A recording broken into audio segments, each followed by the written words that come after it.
Bismillahirrahmanirrahim. Assalamualaikum warahmatullahi wabarakatuh. Bagaimana kabar teman-teman semua? Semoga sehat selalu, dilimpahkan rizkinya. Jangan lupa like, subscribe, dan tekan tombol loncengnya. Yuk kita lanjut ke kisah inspirasi Islam, semoga bermanfaat untuk kita semua. Kelahiran hingga masa remaja. Dalam salah satu ayat Al-Quran, Allah menegaskan bahwa dalam diri Nabi Muhammad terdapat suri teladan yang baik, uswah hasanah. Karena itu, setiap muslim harus mengetahui kisah hidup atau biografi Nabi Muhammad agar bisa meneladaninya dengan baik dan benar. Nabi Muhammad Subhanahu wa Ta'ala adalah Nabi dan Rasul terakhir yang ditugaskan Allah untuk menyampaikan risalah langit kepada umat manusia. Agama Islam yang dibawa Nabi Muhammad adalah penyempurna dari agama yang dibawa para nabi dan rasul sebelumnya. Beliau menyebarkan agama Islam kepada umatnya dengan penuh perjuangan. Nabi Muhammad mengalami hidup yang berliku, meski menjadi manusia istimewa dan pilihan Allah.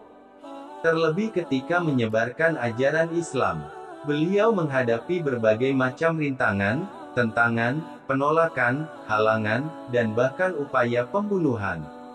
Kendati demikian, beliau menghadapi itu semua dengan penuh kasih sayang.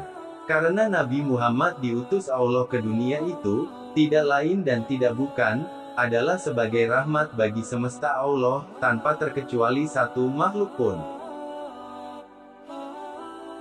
Kelahiran. Ada banyak pendapat dan riwayat terkait dengan biografi Nabi Muhammad, terutama tentang hari kelahiran Nabi Muhammad.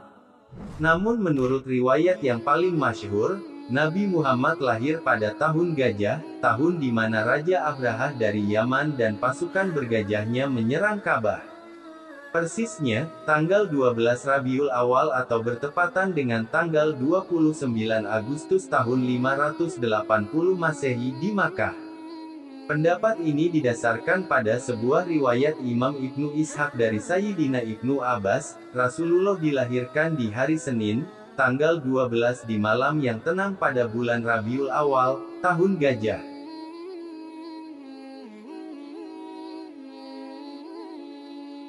Sementara sesaat setelah Nabi Muhammad lahir, jin tidak bisa lagi mengintip berita langit, arsy bergetar hebat, seluruh langit dipenuhi cahaya sehingga menjadi terang, istana Kisra berguncang begitu dahsyat sehingga menyebabkan 14 balkonnya roboh, api abadi yang disembah umat Majusi padam, gereja di sekitar Buhaira roboh, dan bahkan Ka'bah juga ikut bergetar selama 3 hari karena bahagia menyambut kehadiran Nabi Muhammad. Perihal nama Muhammad, Nabi Muhammad bukanlah pemberian manusia. Ia adalah nama yang disampaikan Allah kepada ibundanya Sayyidah Aminah dan kakeknya Abdul Muthalib melalui malaikat dan isyarat mimpi. Dalam satu riwayat, seperti tercantum dalam Al-Sirah Al-Nabawiyah karya Ibnu Hisham, Sayyidah Aminah didatangi malaikat ketika sedang mengandung. Kepada Sayyidah Aminah, malaikat tersebut menginformasikan bahwa anaknya yang berada dalam kandungan itu adalah pemimpin umat dan meminta agar menamainya Muhammad. Begitu juga dengan sang kakek, Abdul Muthalib. Dia mendapatkan inspirasi nama Muhammad dari mimpinya. Jadi, pada saat cucunya lahir, Abdul Muthalib membawanya ke dalam Ka'bah dan bertawaf. Setelah itu, ia keluar dan melewati kerumunan massa. Mereka kemudian bertanya kepada Abdul Muthalib perihal nama cucunya itu. Maka dijawablah kalau nama cucunya adalah Muhammad. Orang-orang kembali bertanya mengapa dinamakan Muhammad. Sebuah nama yang terdengar asing di telinga masyarakat Arab pada saat itu. Karena tidak seorang pun dari nenek moyang dan bangsa Arab yang sebelumnya menggunakan nama itu. Sesungguhnya aku sangat ingin semua penduduk bumi memujinya, jawab Abdul Muthalib. Secara bahasa, Muhammad berarti yang dipuji atau terpuji.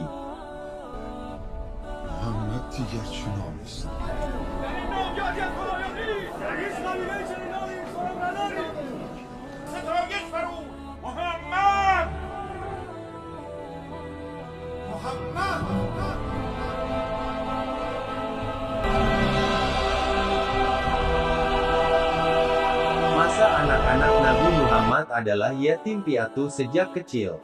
Beliau ditinggal wafat ayahnya, Sayyidina Abdullah ketika masih di dalam kandungan. Sang ayahanda jatuh sakit dan kemudian wafat dalam perjalanan balik ke Makkah, setelah sebulan berdagang di Syam. Dia kemudian dimakamkan di Madinah. Sementara sang ibunda, Sayyidah Aminah, wafat ketika Nabi Muhammad berusia 6 tahun. Merujuk buku Muhammad, Kisah Hidup Nabi berdasarkan sumber klasik Martin Lings, 2012 Nabi Muhammad hidup bersama sang ibunda selama 3 tahun, atau hingga beliau berusia 6 tahun. Beliau hidup bersama dengan ibu susuannya, Sayyidah Halimah As-Sa'diyah di kampung Bani Sa'd. Keluarga Arab kota memiliki kebiasaan untuk menitipkan anak mereka yang baru lahir kepada perempuan desa atau gurun untuk disusui. Hal ini dilakukan agar anak mereka terhindar dari penyakit yang ada di wilayah perkotaan, agar anaknya memiliki tubuh yang sehat, dan agar anak-anak mereka fasih dalam berbahasa Arab.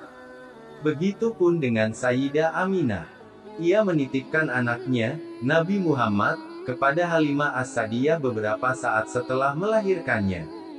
Dengan demikian, Nabi Muhammad menghabiskan masa anak-anaknya, masa balita, di kampung Bani Sa'd.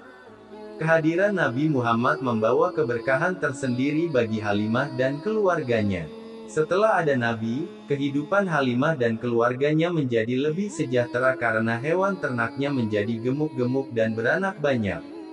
Pada usia 6 tahun, Nabi Muhammad kembali hidup dan tinggal bersama sang ibunda. Namun tidak berselang lama, beliau ditinggal wafat sang ibunda. Nabi kemudian diasuh oleh kakeknya, Abdul Muthalib. Tidak lama kemudian, kakeknya wafat dan Nabi diasuh oleh pamannya, Abu Talib. Pada saat usia 8 tahun, Nabi Muhammad mulai bekerja menggembala kambing milik orang kaya Makkah. Disebutkan Nizar Abazah dalam Bilik-Bilik Cinta Muhammad 2018, setidaknya ada 3 alasan mengapa Muhammad kecil akhirnya memutuskan untuk bekerja menggembala kambing. Pertama, membantu meringankan beban ekonomi Abu Talib. Kedua, menggembala kambing tidak butuh modal. Ketiga, Nabi Muhammad senang berada di padang yang luas karena di sana beliau bebas merenungkan segala sesuatu secara mendalam tanpa ada yang mengganggunya. Beliau menjadi penggembala kambing kurang lebih selama 4 tahun.